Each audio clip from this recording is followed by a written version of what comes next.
నమస్తే అండి, మీ పేరు? నా పేరు రాజేంద్ర అండి. ఎక్కడి నుంచి వచ్చారు సార్ మీరు? కానూరు. ఎలా జరిగింది దర్శనం? దర్శనం బాగానే ఉంది. ప్రభుత్వము అదేవిధంగా ధర్మకర్తల మండలి వాళ్ళు కూడా మంచిగా ఏర్పాట్లు చేశారు.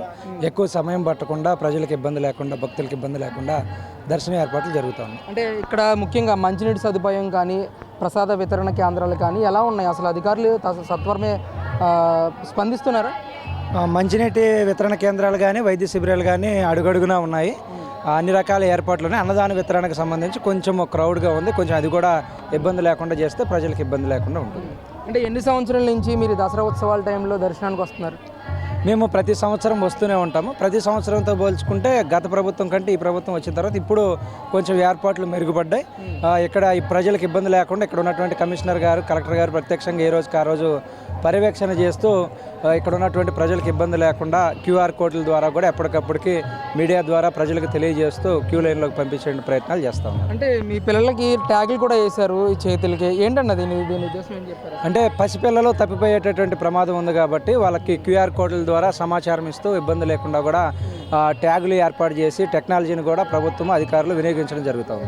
అంటే ఏ సంవత్సరము జరగిన విధంగా ఈరోజు దసరా ఉత్సవాలతో పాటు విజయవాడ ఉత్సవం అనే ఒక కార్యక్రమాన్ని కూడా నిర్వహిస్తూ ఉన్నారు.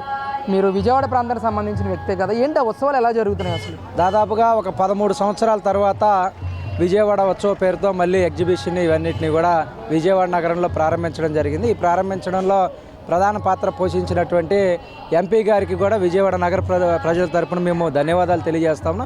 ఇంకా మరిన్ని యాక్టివిటీస్ పెట్టి ప్రజలకి విజయవాడ ఉత్సవ పేరుతో రాష్ట్రంలో, దేశంలో విజయవాడకి పేరు ప్రఖ్యాతులు వచ్చే విధంగా ప్రభుత్వం చర్యలు తీసుకోవాలని కూడా ఈ సందర్భంగా కోరుతాము. అంటే ఈ ఉత్సవాలు కూడా జరగకుండా కోర్టులో కేసులు వేసిన పరిస్థితి కూడా మనం చూసాం. అసలు దీని గురించి ఏం చెప్తారు ఒక భక్తుడు? సరే, గత ప్రభుత్వం, వైసీపీ ప్రభుత్వం ఏ విధంగా కుట్రలు పండింది, కోర్టులో కేసులు వేసింది, ప్రభుత్వానికి సంబంధించి గుడికి సంబంధించినటువంటి ప్లేసుల్లో కూడా ఎగ్జిబిషన్లు పెట్టకూడదని అనేక ఆటంకాలను క్రియేట్ చేసినా కూడా దుర్గమ్మ నవరాత్రుల ఉత్సవాలు వైభవాన్ని, విజయవాడ వైభవాన్ని తెలియజేసే పరిస్థితుల్లో ఉత్సవాన్ని నిర్వహించుకోవడానికి కూడా ఆటంకం లేకుండా చేసిందని ఒక భక్తులుగా అభిప్రాయపడతా ఉన్నాం. అంటే మీరు పాల్గొన్నారా ఈ ఉత్సవాల్లో? ఎక్కడికన్నా వెళ్ళారా?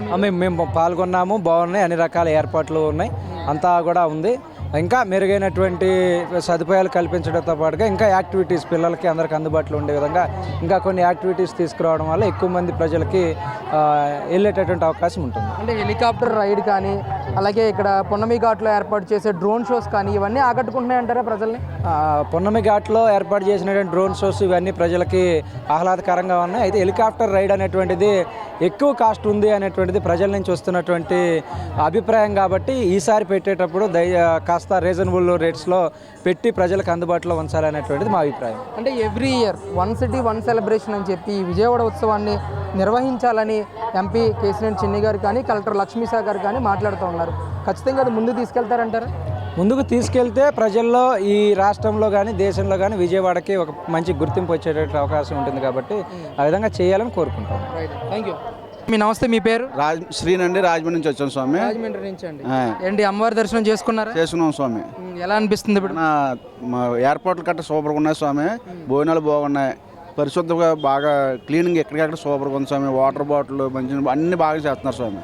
ఎక్సలెంట్గా ఉంది స్వామి. ఎన్ని సంవత్సరాల నుంచి మీరు దసరా ఉత్సవాల టైంలో వస్తున్నారు ఇక్కడికి? మేము మ్యాక్సిమం వచ్చి 10 సంవత్సరాల నుంచి వస్తున్నాం స్వామి.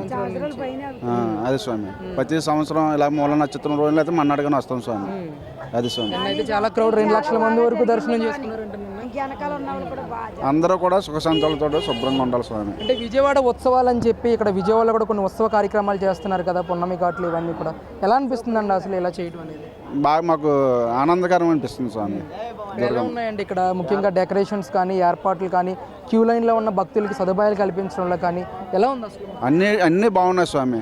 ఏది పేరెడతకి సరిపోదు స్వామి. అన్నీ నీట్గా ఉన్నాయి, అన్నీ బాగానే చూస్తున్నారు స్వామి. మెయిన్ సూపర్, బాగుంది, సూపర్గా ఉంది. అధికారులు కూడా భక్తులకి స్పందిస్తున్నారా అసలు? అందరూ స్పందిస్తున్నారు స్వామి. భోజనాల దగ్గర పోలీసు వాళ్ళు కూడా చాలా స్పందిస్తున్నారు. క్యూ లైన్ కూడా పాటించమని అందరూ చెప్తున్నారు స్వామి. చాలా బాగా చూస్తున్నారు స్వామి. అంటే గతంతో పోలిస్తే ఏమైనా తేడా గమనించారు ఇప్పుడు డెవలప్మెంట్ విషయంలో కానీ? ఇక్కడ బాగా చాలా డెవలప్మెంట్ అయింది కదండి. అన్న సందర్భం మండపం కట్టారు, కొత్తగా వీళ్ళు కట్టారు స్వామి. ఇంకా చేసి ఉన్నాయి కానీ చేసుకుంటూ వస్తున్నారు కదా స్వామి. అంతా బాగుంది స్వామి. పాలక మండలి గురించి కానీ, ప్రభుత్వం గురించి కానీ ఇక్కడ జరుగుతున్న ఎక్సలెంట్ స్వామి. పాలక మండలం, ప్రభుత్వం, కూటమి ప్రభుత్వం ఎక్సలెంట్ స్వామి. Thank you.